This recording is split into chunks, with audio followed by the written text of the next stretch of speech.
Hello everyone, Zest here.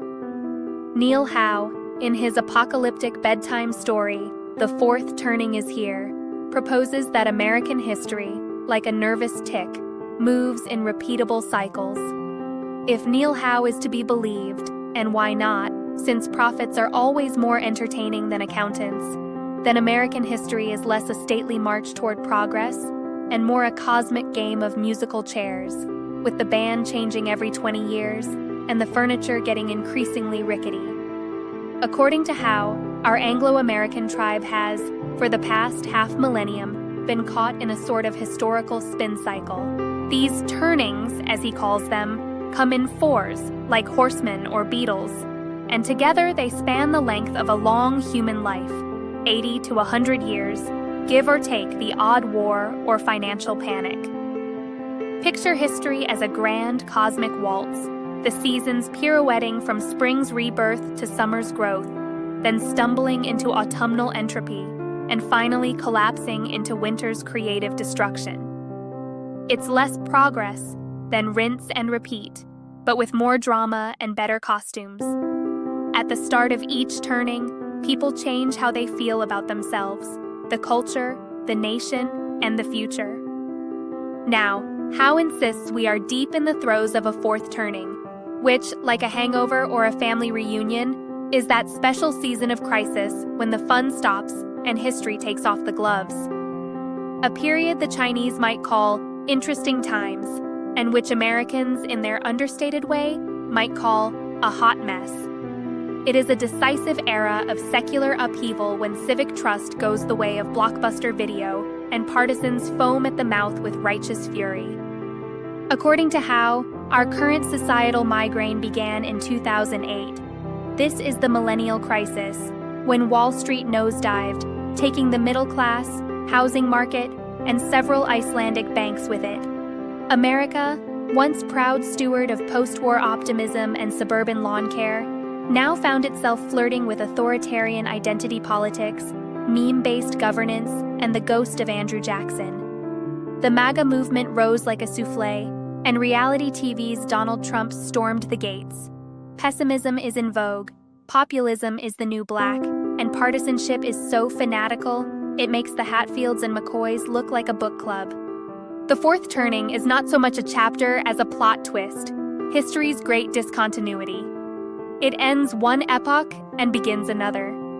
It's the moment when the old story ends, the new one begins, and nobody has the faintest idea who the hero is supposed to be. The real kicker? You only realize you've lived through a fourth turning after the fact, when the dust settles and the historians swoop in to explain what you should have been feeling all along. Howe, with the confidence of a man who's read too many history books and not enough comic strips, claims the last fourth turning was the Great Depression and World War II. Back then, after a decade of economic misery and alphabet soup agencies, AAA, NRA, WPA, collect them all, the Depression still hadn't gone away. Unemployment was stubbornly high, asset values were lower than a limbo stick at a yoga retreat, and bond yields were so low they could have been used as limbo sticks themselves.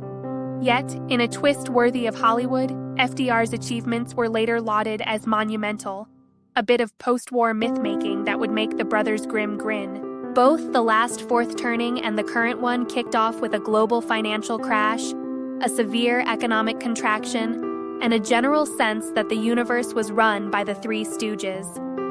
Both were balance sheet depressions, triggered by debt bubbles popping like overinflated party balloons. Deflation fears abounded, labor and capital sat idle, and the usual fiscal remedies worked about as well as leeches for the common cold. Secular stagnation, a term dusted off from the 1930s, was back in fashion, trotted out by celebrity economists desperate for a comeback tour. Inequality soared in both decades, ensuring that the rich and powerful would once again be the villains in everyone's favorite political melodrama. Leaders, ever the experimental chefs, whipped up a smorgasbord of new federal policies. During the New Deal, Americans lost track of all the new agencies. During the Great Recession, the acronyms multiplied again. TARP, QE, CARES, and alphabet soup best served cold. Populism, that perennial weed, flourished left and right, with charismatic outsiders gathering followers like Pied Pipers with better hair. Partisan identity hardened, the electorate polarized, and voting rates climbed, as if everyone suddenly realized democracy was a contact sport. The culture war of yesteryear gave way to existential struggles for power, with each side convinced the other was plotting the apocalypse. Meanwhile, marriages were postponed, birth rates fell, and unrelated adults shacked up together. Multi-generational living became so common that the 30-year-old gamer in the basement became a sociological cliché. Families grew closer, if only because they couldn't afford to move out. Authoritarianism, like a tacky fashion trend, came roaring back too. Flags were waved, anthems butchered, and intellectuals, God bless them, lent their rhetorical muscle to every grievance movement that could afford a podcast. Meanwhile, the sacred cow of individual liberty began mooing a little less confidently, replaced by herd behavior, shame mobs, and a new gospel of civic salvation through bureaucratic paperwork and TikTok videos on the Constitution. In both decades, patriotism came to be equated with the settling of scores. In both decades, economic globalism was in rapid retreat. But don't worry, Howe insists that the real drama hasn't even started yet. He pegs the current fourth turning as beginning in 2008, which means we're about 2 decades into this particular episode of America's Got Angst. He reckons we've got another decade to go, and the real fireworks, the decisive national challenge, the existential test, are still ahead. Historically, this has meant war, either with foreign powers or amongst ourselves, because nothing says national renewal like a good old-fashioned conflagration. According to him, every fourth turning unleashes social forces that push the nation, before the era is over, into a great national challenge. The challenge will demand engagement and sacrifice on a scale most Americans have only seen in movies.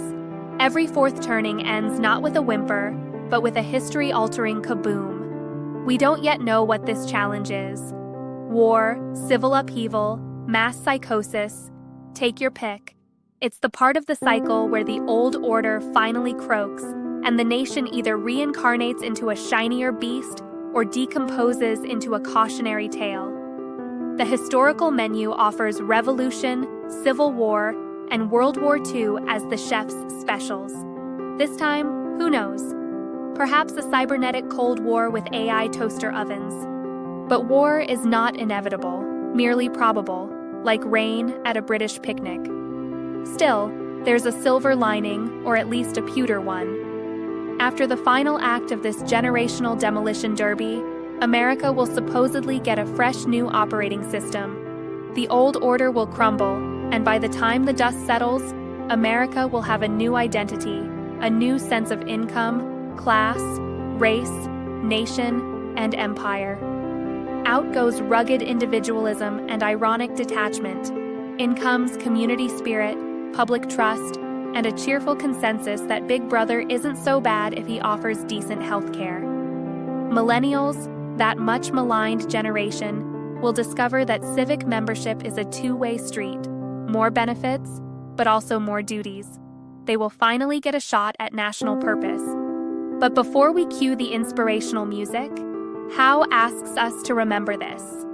No one living through these fourth turnings ever really knows what's happening until it's already happened. It's all clear in the rearview mirror. At the time, it just feels like another Tuesday with a collapsing currency and a viral video of someone dancing one-legged in a parking lot. America will pass through a historical gate as momentous as the Revolution, the Civil War, or the double whammy of the Depression and World War II. The risk of catastrophe is high. Insurrection, civil conflict, geographic crack-up, or the embrace of authoritarian rule. If there's a war, expect it to be total, because when Americans do something, they do it with gusto. By the mid-2030s, if Howe is right, and history remains such a dutiful plagiarist, we'll have exited winter and stepped into spring, a first turning. A new civic order will rise from the debris, like a phoenix wrapped in red tape.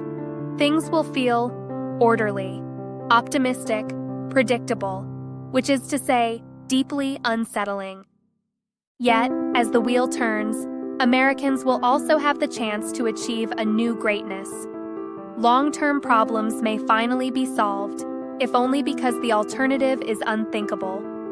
Just as the grim 1940s gave way to the golden 1950s, so too might the 2030s bring a new spring. Individualism will be out, community will be stronger than most of us recall from circa 2000, public trust will rise, institutions will function, imagine, and optimism will bloom. The culture may be tamer, social conscience weaker, conformity heavier, but if all goes well, a new golden age awaits, or at least something that feels like one to those who build it.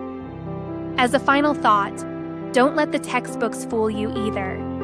The myth that Roosevelt's New Deal and World War II neatly sculpted America's post-war golden age is just that, a myth. History books and cable news will willingly tell you that the New Deal and winning World War II was what transformed America into a vastly more affluent and equitable society than it had been before, into a nation powerful enough to help many other countries grow more prosperous and democratic throughout the rest of the 20th century. Today's Americans often look back on the peace and prosperity created by this resolution as historically inevitable, like a giant sunlit plateau that has always been part of the landscape, a hallmark version of history peddled by elites in order to hide the real truth of what led to America's post-war prosperity, as to what really happened during the last fourth turning. The real story, as always, is messier. The transition from the fourth turning of the 1930s and 1940s to the golden age first turning of the 1950s was more chaotic, less greatest generation, and more grim determination. Thanks for listening.